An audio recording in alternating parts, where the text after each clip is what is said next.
بسم اللہ الرحمن الرحیم۔ وہی تو ہے جو رات کو سونے کی حالت میں تمہاری روح قبض کر لیتا ہے اور جو کچھ تم دن میں کرتے ہو اس سے خبر رکھتا ہے۔ وہ تمہیں دن کو اٹھا دیتا ہے تاکہ یہی سلسلہ جاری رکھ کر زندگی کی مدت پوری کر دی جائے۔ پھر تم سب کو اسی کی طرف لوٹ کر جانا ہے۔ پھر وہ تم کو تمہارے عمل جو تم کرتے رہتے ہو وہ ایک ایک کر کے بتائے گا، اور وہ اپنے بندوں پر غالب ہے اور تم پر نگہبان مقرر کیے رکھتا ہے، یہاں تک کہ جب تم میں سے کسی کی موت آتی ہے تو ہمارے فرشتے اس کی روح قبض کر لیتے ہیں اور کسی طرح کی کوتاہی نہیں کرتے۔ پھر تمام لوگ اپنے مالک برحق اللہ تبارک و تعالیٰ کے پاس واپس بلائے جائیں گے۔ سن لو، یہ حکم اسی کا ہے اور وہ نہایت جلد حساب لینے والا ہے۔ ناظرین، اللہ تبارک و تعالیٰ نے انسان کو سب سے خوبصورت اور احسن شکل پر تخلیق فرمایا، اور تخلیق انسانی میں اللہ تبارک و تعالیٰ کی قدرت کے بے شمار جلوے اور نشانیاں ہیں۔ اللہ تبارک و تعالیٰ نے انسانی جسم کو بنا کر اس کو روح سے روشن اور منور کیا اور جسم کے اندر جان داخل کی۔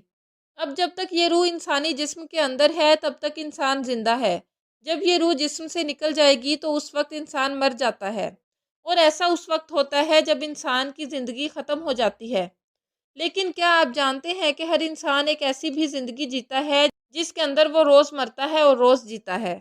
ناظرین، آج کی اس ویڈیو میں ہم آپ کو اسی زندگی اور موت کے بارے میں بتائیں گے کہ کس طرح ایک انسان روز مرتا ہے اور روز زندہ ہوتا ہے۔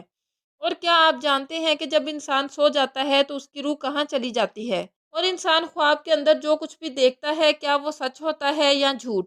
اور نیک لوگوں کی روحیں سونے کے بعد زیادہ تر کہاں کا سفر کرتی ہیں، اور برے لوگوں کی روحیں سونے کے بعد کہاں کا سفر کرتی ہیں؟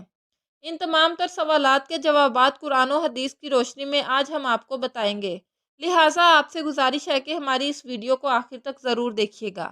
ناظرین، روح کی تخلیق اللہ تبارک و تعالیٰ کے حکم سے ہوئی، اور روح امر ربی ہے۔ جس طرح دنیا میں انسانی جسم کا لباس کپڑا ہے، اسی طرح اللہ تبارک و تعالیٰ نے روح کا لباس انسانی جسم کو بنایا ہے۔ اسی وجہ سے جب جسم سے روح نکل جاتی ہے تو جسم بیکار ہو جاتا ہے۔ ناظرین، روح دو طرح کی ہوتی ہے، ایک نیک جو کہ نیک عمل کرتی ہے، اور دوسری بدکار اور گنہگار جو کہ برے عمل کرتی ہے۔ انسان کو جو بھی خواب آتے ہیں یا وہ خواب میں جہاں کہیں بھی جاتا ہے، اس میں انسان کی سوچ اور اعمال کا دخل ہوتا ہے۔ اگر نیک روح ہو تو اس کو خواب بھی نیک آتے ہیں، اور اس کو خواب کے اندر نیک لوگوں کی زیارت ہوتی ہے، جیسا کہ حضور اکرم صلی اللہ علیہ وآلہ وسلم کا دیدار ہونا، یا صحابہ کرام کا یا اولیاء کرام کی زیارت نصیب ہونا۔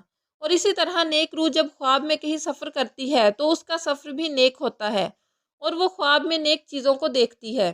اور جو بدکار روح ہوتی ہے وہ برے لوگوں کی طرف مائل ہوتی ہے۔ ایسی روح پر شیطان کا قبضہ ہوتا ہے۔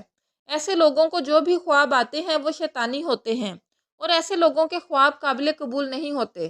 جب انسان سو جاتا ہے تو اس کی روح جسم سے نکل جاتی ہے اور سیر کرتی رہتی ہے، لیکن اس کا تعلق جسم سے نہیں ٹوٹتا، اس کا تعلق جسم سے باقی رہتا ہے۔ روح بہت طاقتور ہوتی ہے۔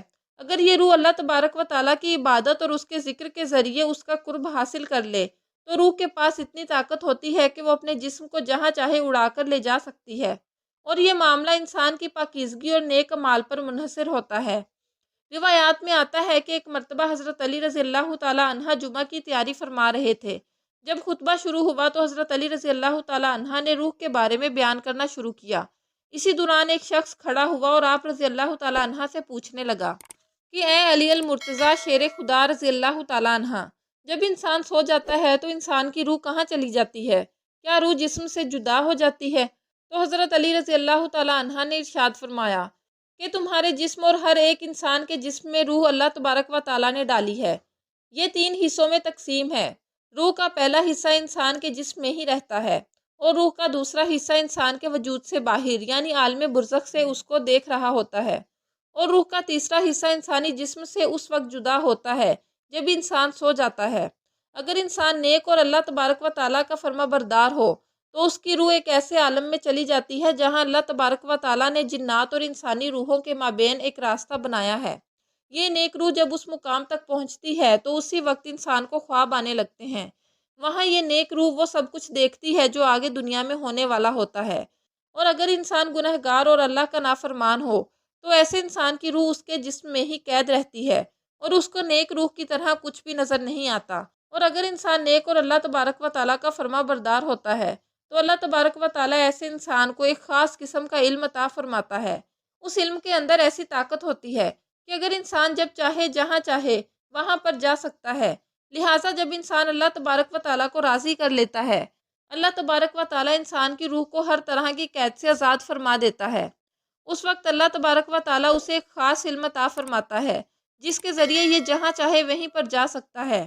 ناظرین، حقیقت یہ ہے کہ انسان کے خوابوں کا اور روح کا تعلق انسان کے اعمال کے ساتھ ہے۔ اگر انسان کی سوچ اچھی ہو تو انسان کو اچھے خواب آتے ہیں، اور اگر انسان کی سوچ بری ہو تو اس کو برے خواب آتے ہیں۔ اللہ تبارک و تعالیٰ سے دعا ہے کہ اللہ تبارک و تعالیٰ ہمیں نیک اعمال کرنے کی توفیق عطا فرمائے۔ آمین۔